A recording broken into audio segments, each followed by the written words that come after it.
Bathurst. It's the place that built the legend of Australia's muscle cars. So we've come to Mount Panorama in the final Ford Falcon for one last lap of this track with the legendary Dick Johnson. Turning right from the public road onto Pitt Straight at Bathurst. Hasn't this changed over the years? It certainly has. You know, it never used to have a bridge, never had fences up here. The only thing that originally used to separate the racetrack from Pitt Lane when I first came here was a white line. So, boy oh boy, the safety aspect of this place has certainly ramped up to world standard. And now you've got the concrete and the catch fencing. I mean, I know safety's great, but part of me I don't really like the catch fencing that much. Well, it's all about safety and being able to sort of, keep the public safe is really, really important.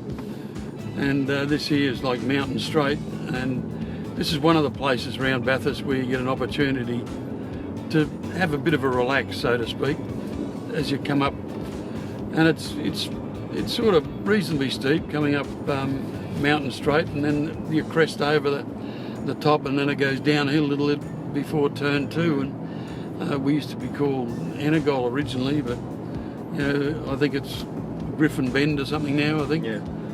Which was named after one of the original guy who put this place on the map, really, and sold it off as a scenic drive.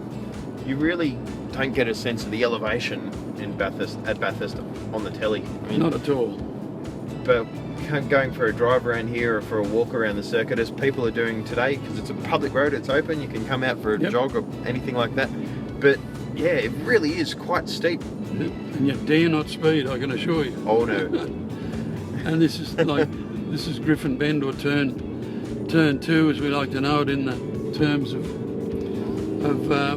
where we are as far as on race day. Yeah. And head up the hill towards the cutting, which is it's fairly steep, but then it gets in the cutting is the very steepest part of the racetrack, and it's a very tricky part of the course here, because you sort of turn into this short left-hander and then hard into a very steep part and back to virtually first gear to get it up here. And this is heading towards where the rock incident happened. As you can see, you're cresting a hill and you're turning to the right, and I came around here and here's the truck on the left. And believe it or not, there was a rock to the right-hand side of the truck. So, and this is Blind Corner through here, coming up into Salmon Park, and there's been quite a few incidents here over the years too. And you can see them. I mean, you can see skid marks all over the walls. All over the walls, there's marks and things like that. And this is one of the hardest bits of the whole racetrack, coming down into where the grate is on the outside of the track. And the steering in the car gets so heavy it just locks up.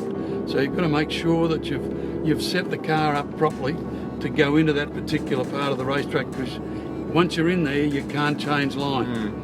And then you crest a bit of a hump into what they call skyline. And this is a very, very fast part of the racetrack where you're sort of on the limiter coming to the skyline where you drop off the edge. You're on the limiter in fourth gear, which is like 240 kilometres an hour. And you can't see the road in front of you. It just drops off as if you're dropping off the edge of a cliff. And you've really got to get the line right in here, because that sets up the rest of the S's and down into the dipper, which over the years, the dipper used to be a lot steeper than what it is now. They've filled it in an awful lot, because cars were getting really airborne through here. And I mean, they've really taken a lot of the dip out of it. And to me, I would rather see it the old way. But and you don't realise how fast you go downhill here towards the very difficult right-hand corner to set the car up into what we call Forest Elbow, which is the real turn onto the straight. Now, the difficulty here is there's a protruding part of the wall here which catches a few out, and you can see you touch that on the inside, you're over to the outside. And how is that? Well, there's a few trees I'm friendly with over there, but also out of that corner where the camber of the road goes from positive to negative. Yeah. And it's a very difficult corner to get the car right for. And now for the long run down the infamous Conrod Straight, and very aptly named, I might add, because I'm sure there's a lot of Conrods have come out of cars down here. Absolutely. And coming up towards this hump, going back in, I think it was 91, when I blew a tyre and it locked up.